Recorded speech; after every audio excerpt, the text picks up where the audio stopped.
Et si l'avenir était déjà en quelque sorte inscrit dans le passé? C'est un peu l'idée derrière un proverbe africain d'une sagesse assez folle qui explore ce lien très fort entre nos racines et ce que l'on devient. C'est une idée qui a l'air toute simple comme ça, mais qui est d'une puissance incroyable. Alors le voilà, ce fameux proverbe. Laissez-le infuser un instant. C'est au bout de la vieille corde qu'on tisse la nouvelle. L'image est magnifique, non? Elle parle de continuité, de transmission, de cette idée que, au fond, rien ne se perd vraiment, tout se transforme. Ok, allons un peu plus loin. Parce que, en fait, derrière cette image très poétique, il se cache une vérité universelle sur la manière dont on se renouvelle et dont on bâtit l'avenir. En gros, le message central, c'est ça. Rien de vraiment nouveau ne sort du vide. L'avenir, même le plus brillant, est toujours une sorte de prolongement du passé. Il se construit sur les fondations de l'expérience, que cette expérience a été bonne, difficile ou même carrément douloureuse. Pour bien saisir toute l'idée, il faut vraiment se pencher sur la métaphore des deux cordes. C'est ça, la clé de voûte pour comprendre toute la profondeur de cette sagesse. En fait, ce proverbe nous montre qu'il y a deux forces en jeu.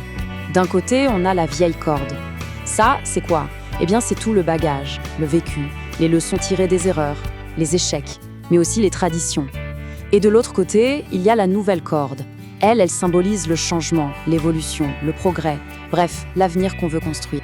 Et ce qui est génial avec cette image, c'est qu'elle montre bien qu'on ne jette pas la vieille corde. Non, pas du tout. Au contraire, on l'utilise. On ne coupe pas les ponts avec le passé, on s'en sert comme d'un point d'appui, d'un socle solide pour avancer et pour tisser quelque chose de neuf et de plus résistant.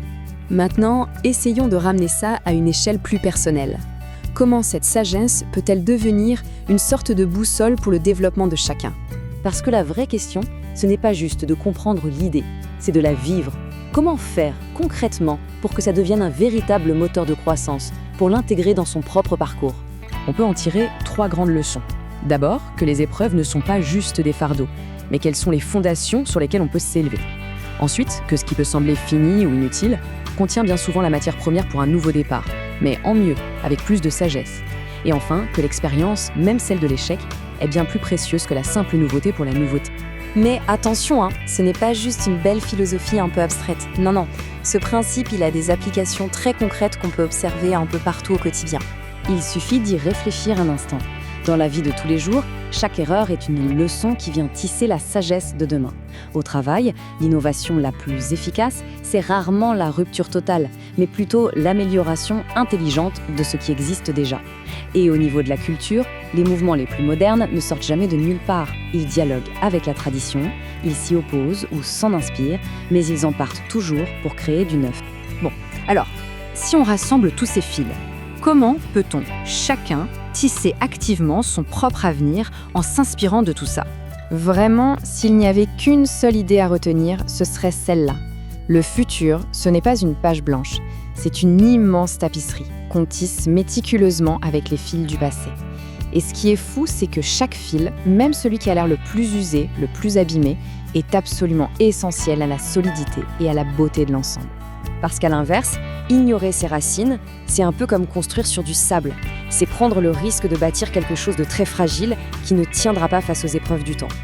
Allez, une dernière petite question pour la route. Et si, finalement, la ressource la plus précieuse pour l'avenir, la vraie clé de l'évolution, ne se trouvait pas dans la promesse de quelque chose de tout neuf, mais plutôt bien cachée dans la sagesse de la corde la plus usée, la plus éprouvée de notre passé?